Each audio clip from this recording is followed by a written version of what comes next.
VikesNow, I am Dustin Baker. We are here on New Year's Day 2025, entering Week 18 for these Minnesota Vikings. They have an unforeseen, absolutely spectacular 14-2 record going to meet the Detroit Lions on Sunday Night Football for what is probably the most important regular season game in franchise history.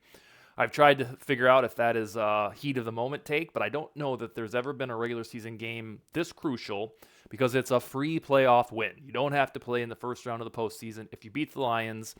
And then the other two games, the springboard to the Super Bowl, no matter what would happen at US Bank Stadium if they take care of business. So it is all on the line Sunday night. It has a playoff atmosphere this week, and the Vikings are favored to lose by 2 or 3 points. But it will be up to them because they have the proverbial controlling their own fate, and it doesn't get any more exciting than this from a regular season standpoint. But in the spirit of this holiday, this day, or yesterday, New Year's Eve, whichever one you want to choose, I wanted to go through New Year's resolutions for the Vikings. Some of them are short-term, or they apply to right now, and a couple of them glance at the future, like we'll have a bunch of shows this offseason to go over wish lists or whatnot. But in my estimation, these are the 5 New Year's resolutions for the Vikings, and I'm going to start, like usual, at the bottom of the list, working our way up to the most important one, which you probably already know what it is. But number 5 is one of the obscure ones. Number 5 is a damn touchdown for TJ Hockenson. So, you'll recall that 1 year ago, TJ Hockenson took a dirty hit from Detroit Lions safety Kirby Joseph and tore his ACL and was put on the shelf for the rest of the 2023 regular season and then, the first 8 weeks of this season. He got back in Week 9 and gradually kind of worked his way into target share, getting the usual Hawkinsonian action. And he's played quite well, delivering really sweet, crucial catches on third down. You might remember the Bears game at Soldier Field. Hockenson was absolutely vital. But the guy hasn't scored a touchdown yet, and that's usually his jam. He's kind of a magnet in the red zone, but the Vikings, Sam Darnold, have not found him for pay dirt yet. So I keep putting in my bold prediction articles each week, like, hey, Hawkinson's going to get 2 touchdowns to make up for this drought that he's gone through since Week 9, and he still hasn't scored a single one. So, my New Year's resolution specifically, a niche one, is that TJ Hockenson score a damn touchdown, and we would be happy with more than one. And it would be pretty apropos that would take place at his old employer, the place he used to work, Ford Field, and against the team that sidelined him at all in Kirby Joseph. So, I don't know if I'm talking myself into another bold prediction that Hockenson scores this week. Probably so. But based on the guy's targets, his usual MO, he's due for a touchdown. So let's get Hockenson to score, damn it, in the new year. And we don't have to have an ugly 0 on his stat sheet for the rest of days. So number 5 is a TJ Hockenson touchdown. I don't care how it arrives, if it's 1 yard, if they do some trick play to him, but get the guy into the end zone. Number 4, a little bit more serious, a little bit more important, is a consistently good ground game in terms of running the football. So you'll recall, if you watch this show frequently, that during the offseason, the spring and summer, I would always say that the Vikings offense cannot be totally unlocked until they have an at least average ground game. Well, they got it. Aaron Jones was a pretty fantastic free agent signing. And per efficiency, whether you're looking at DVOA or EPA per play, Vikings are middle of the road when it comes to running the football. The cool part here right now is they still run the football no matter what. Last year with Alexander Madison, we're done doing that. We're going to load up and pass all the time. Kevin O'Connell says, you know what, I used to be a quarterback, so we're just going to throw. It's tempting, but that usually doesn't get you very far in the NFL. So although the Vikings are certainly not a top 10, top 12 rushing team, they run the ball at about, they rank 14th or 15th per rush play call percentage, and we'll take it because you have to be able to keep the defense honest by running the football. Well, the New Year's resolution here, whether it's the remainder of this season and postseason or going forward, they've got to get to a point where the ground game, running the football, is top 12 in the NFL. And the reason I say this is if you feature that, you already know, whether it's Sam Darnold, J.J. McCarthy, whoever your quarterback's going to be. With Kevin O'Connell, that guy is going to cook. You have the infrastructure in Justin Jefferson, Jordan Addison, TJ Hawkinson. Last weekend, Jalen Naylor was a baller. So you're always going to have the passing proficiency because that's what O'Connell does. But you never really know for sure what to get from Aaron Jones or Alexander Madison last year. Here and there, Ty Chandler.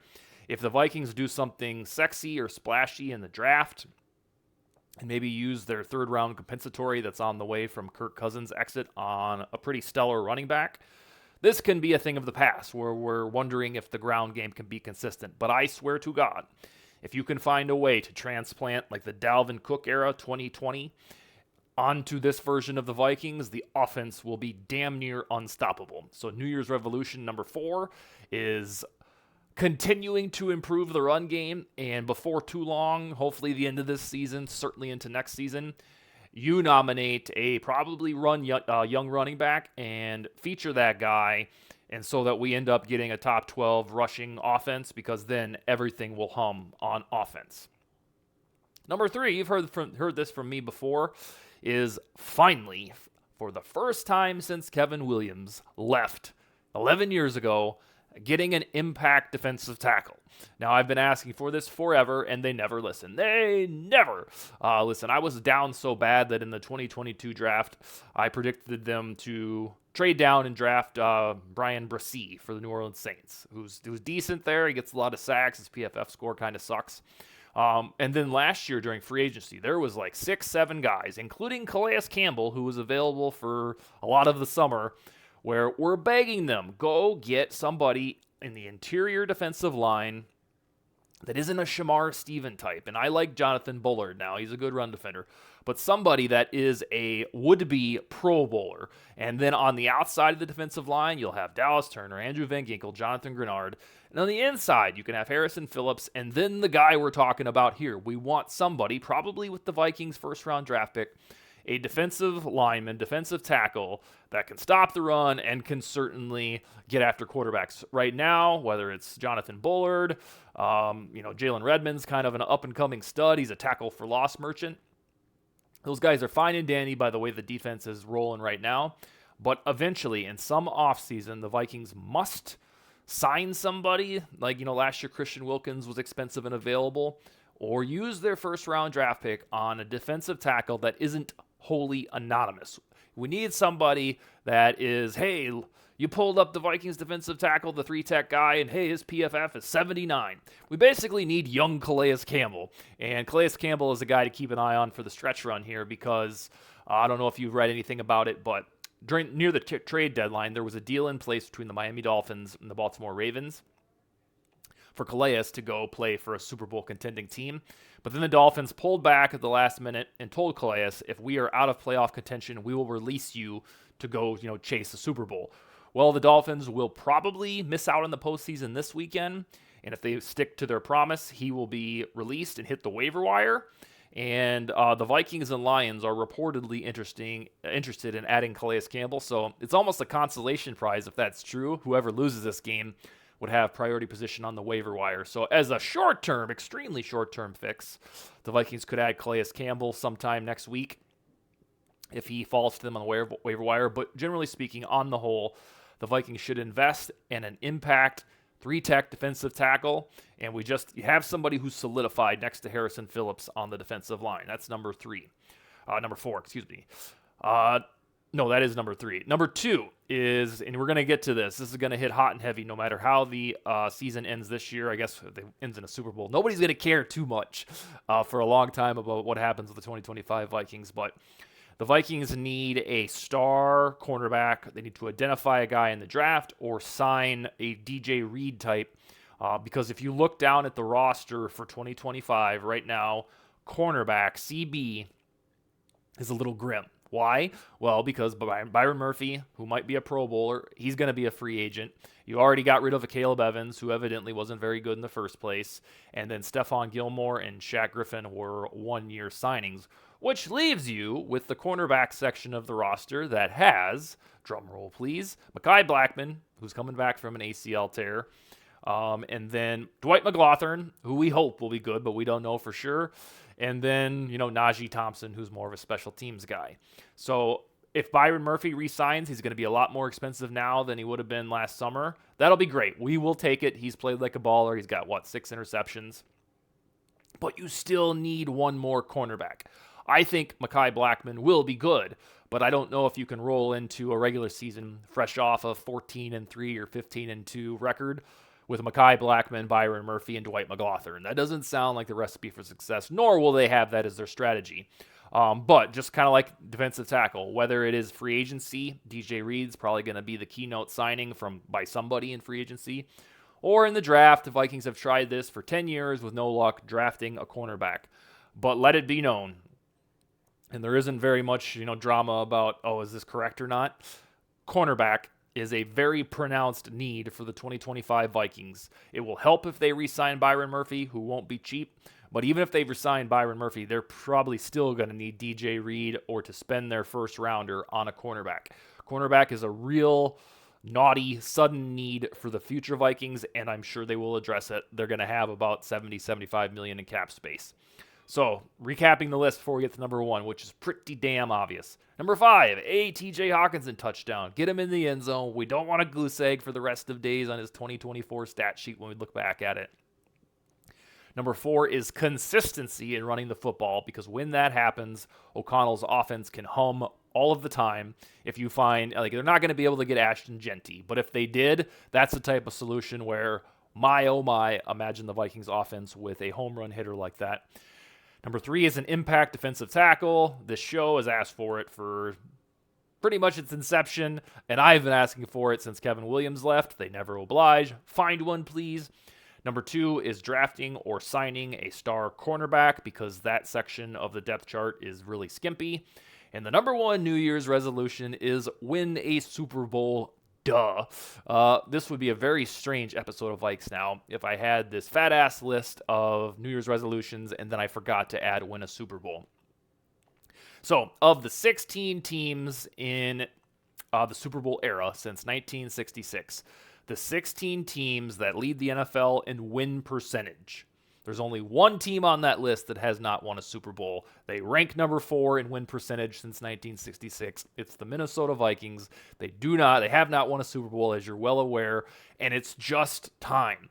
You might have heard me on this show talking about the kickers during the offseason, why I was still so high on Will Reichard.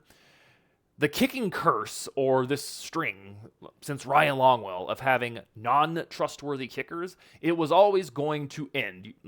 It's just bound to happen that you're going to find a good kicker. Now we think we have that in Will Reichard. It's the same mentality with the Vikings winning a Super Bowl or Minnesota sports on the whole. When I was 8 years old, the Twins won a World Series, and I was like, we are cooking. That was the last time a men's Minnesota team won a championship. So I will reiterate this. The Minnesota sports, the Wild, the Timberwolves, the Twins, the Vikings, they are due mathematically, historically, for a flurry of World Series, of Super Bowl, of championships in general. So why not the Vikings this season? If the Vikings were ever going to win a Super Bowl, it probably wouldn't be in one of those juicy years where Brett Favre's your quarterback or you have the best offense of all time. It's probably going to be a scenario where you don't even really expect it. You don't have these high expectations. And that sounds exactly where we're at with the guy who was a bust at quarterback coming into the season, and then now he's no longer a bust. So by sheer math and history just fixing itself organically, the Vikings are due to win a Super Bowl. And this would be a different story if this was called Browns now or even Lions now. Those franchises are historically poor, mostly not good. And the Vikings are so strange because they've always been consistently good, but they can't get over the damn hump. That's why I have this theory that soon they have to win a Super Bowl. So I say to you, why not now? Now, I honestly don't think they're going to win the Super Bowl this year. But each week they keep stacking this wins. You start to believe a little more. But I would say the almighty New Year's resolution to end them for the Vikings is to go win a damn Super Bowl in this drought. And then we can all be happy. And I swear, if they win this year or next, it's going to take so long for me to even start thinking about the following season because I will revel in this one as a honeymoon, and I'm pretty sure you'll be that way too. All right, Happy New Year. We'll be back Friday to talk to Sal Spice about her man, sizing up this mammoth game against the Lions. And that's all we got for today. Skol, baby.